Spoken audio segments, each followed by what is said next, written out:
Syrian warplanes bombed an olive press factory in the country's north on Tuesday, killing and wounding dozens of people, including farmers who were waiting to convert their olives to oil, activists said. To activist groups, the Britain-based Syrian Observatory for Human Rights and the local coordination committees said the targeted factory is west of the city of Idlib. The LCC says at least 20 people were killed and many others wounded in the raid, while the observatory said tens were killed or wounded. Both groups depend on a network of activists on the ground around the country. President Bashar Assad's regime has been launching intense air raids on rebels in recent months, mostly in Idlib, the nearby province of Aleppo, Deir el-Zur to the east and suburbs of the capital Damascus. The most recent air raids have killed hundreds of people, including 8 children on Sunday in the village of Deir al-Safar near the capital, Damascus. It is a sign of despair, said Hilal Kashan, a political science professor at the American University of Beirut. He added that the regime forces are overstretched, and the air force is being used in areas that the army cannot easily reach. This is mass punishment. The regime is striking at civilian areas to make the people pay a price for not standing against advancing opposition forces, Kashan said. The regime is desperate and wants to make the price of its opponent's victory costly. Olive oil is a main staple in Syria. Tens of thousands of tons are produced annually.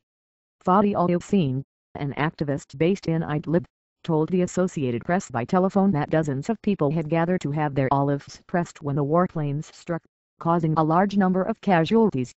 It was not immediately clear why the olive press was targeted.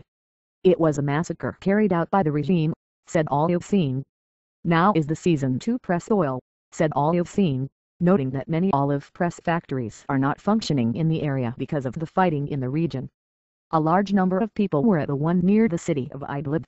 Functioning olive press factories are packed with people these days, he said.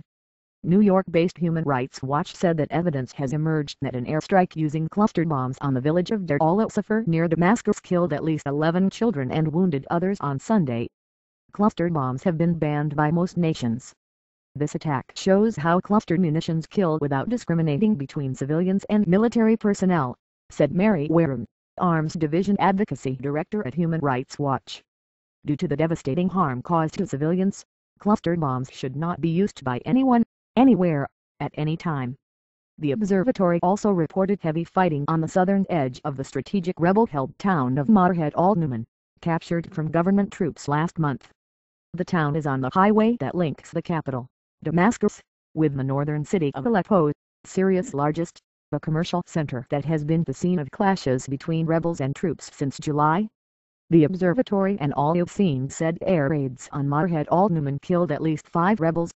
The LCC said a shelling fell on the Yarmouk Palestinian refugee camp Tuesday, killing a boy and wounding another.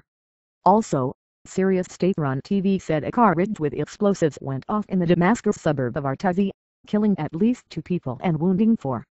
Syria's conflict started in March 2011 as an uprising against Assad's regime, but quickly morphed into a civil war that has since killed more than 40,000 people, according to activists. Assad's regime blames the revolt on a foreign conspiracy. It accuses Saudi Arabia and Qatar, along with the United States, other Western countries and Turkey of funding, training and arming the rebels, whom it calls terrorists. On Tuesday, the pro-government daily Al Watan published a list with names of 142 Arab and foreign terrorists, whom it said were killed in Syria over the past months. The paper said Syria submitted the list to the UN Security Council last month. The list had names from 18 countries. It listed 47 from Saudi Arabia, 20 for Libyans, 10 Tunisians, 9 Egyptians, 6 Qataris and 5 Lebanese. International journalists who visit rebel-held areas say foreign fighters are taking part in the battles against Assad's forces. Western officials say there is little doubt that Islamist extremists from outside Syria, some associated with the Al-Qaeda terror network, have made inroads in Syria as instability is spread.